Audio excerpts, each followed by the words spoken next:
தான் அடுத்த கட்டங்கள் என்ன தெரியும் அங்கே போய் இறங்கிட்டு நான் ஒரு அலுவலகம் போகிறோம் அந்த அலுவலகம் வந்து உங்களுக்கு அடுத்தடுத்த வீடியோவில் சொல்லுவோம் ஏன் இந்த பயணம் நாங்கள் போகிறோம்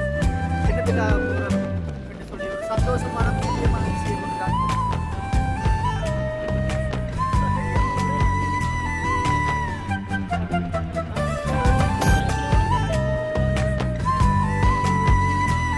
காட்டுவோம் இங்கே இதுதான் அந்த ஃப்ரெண்டுங்கிற